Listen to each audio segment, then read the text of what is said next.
Els grups municipals de Mollet han rebut l'informe de la secretària de l'Ajuntament sobre el procés que en aquests moments està en marxa per la inhabilitació del partit local de Podem, els dos regidors Núria Muñoz i Alberto Murillo, per representar aquesta formació política. L'alcaldia de Mollet, amb aquest informe de la secretària municipal, diu que, tot i que suspèn la dotació econòmica del grup, els dos regidors mantenen la seva condició per una qüestió de prudència legal. D'aquesta manera, Núria Muñoz i Alberto Murillo segueixen com a regidors sota el nom de Podem. Per això, el grup Mollet en Comú i ara Mollet Esquerra Més han demanat explicacions a l'equip de govern i demanen que reconsiderin la seva decisió. A principis d'aquest mes, el partit de Podem a nivell català va obrir un expedient d'inhabilitació als dos regidors i demanava la supressió del grup municipal Podem Mollet.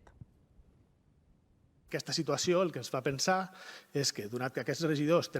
mantenen la seva condició de regidors, mantenen tots els seus drets com a regidors, poden formar part del govern municipal com ho han fet fins ara i mantenir tots els seus càrrecs i retribució, cosa que s'ajusta a la llei, és perfecte. El que permet aquesta resolució és una qüestió política, que és que aquestes persones facin ús de la marca Podemos quan realment queda claríssim que aquest partit a Catalunya ha designat que aquesta gent no ha de fer això. Es faci efectiva la dissolució del grup i que els dos regidors passin a la condició de no adscrits. Demanem també una explicació per part de secretaria i una explicació per part d'alcaldia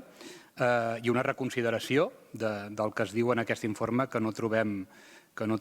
de rebut. Jo em remeto al que posa al final, en l'últim punt de l'informe de secretaria, que ens posa que es recomana per un criteri de prudència esperar la tramitació del procediment